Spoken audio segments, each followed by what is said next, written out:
Hello my dear global heart आज आउ एक मिनी ब्लॉग को आपण मानक स्वागत करुच्ची। जो व्हाइट सूट वाला फोटो देखिले सेटा मो देह खराब हबार 3 दिन रो फोटो आउ ए जो वीडियो रे आपण मान देखुछंती एटा 5 दिन रो फोटो। मो मेंसुरेशन ने नथिली, मो देह बहुत ही खराब हे जाइथिला, ज्वर हे कि लास्ट वीडियो रे आपण माने मो वॉइस रो जानिथिबे। एठी मुंडी घरे पिला मानन को पढाई दोथिले एंड हियर आपण माने भाबुथिबे पी रे लॉकेट काहे की पकीछि। Actually I choose piece.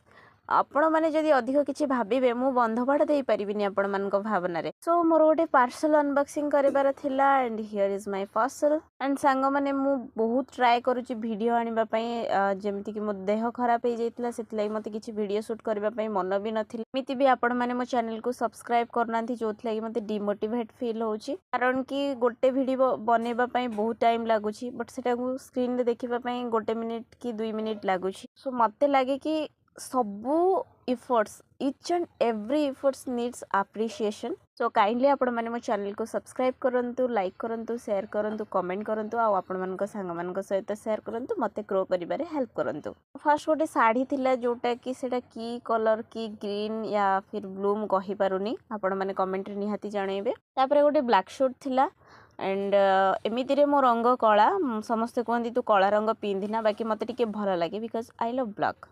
कारण ये लोक मान भाया रंग बदलाएनि, बिकज ब्लैक कलर अन्य भाया रंग बदलाएनि। आहुरी भी बहुत सारा कलर अच्छी जोटा कि मते पसंद बहुत, जेमती कि वाइन या फिर डार्क मेरून, रॉयल ब्लू भी मते बहुत पसंद। And here is my mehndi and मु कोन गोटे मिनिमली लगे देइथिली, मते तो जणा नाही एमती रे। एंड बहुत भलो लागुथिला मो हाथ को एंड भारी सैटिस्फाई लागुथिला कि हां किछि गोटे डिजाइन बने देइछि। आउ ताको कॉम्प्लीमेंट करबा पई मु एठी गोटे ग्रीन रो नेल पॉलिश लगे देछि, ऑलिव ग्रीन रो। एटा भी मोर फेवरेट कलर। एंड एठी हम गां रे गोटे बत्तक देखली, से नै बत्तक ना हंस मु जानि पारुनी, भाबिली आपण मान को सहित शेयर करदेबी। आ जेहेतु शनिवार थिला हमकु बोलबम पई बाहरिबार थिला आखंडलमणि बाबा को मंदिर, जोटा कि भद्रक रे आपण माने समस्त जानिथिबे। हम केन्द्रापड़ा रु सेटा पर्टिकुलरली हम घर पाखरु 60 किलोमीटर हबो। पानी भार नेला बळे मो पाखरे फोन नथिला, तेणु करी एटा मंडे रो वीडियो।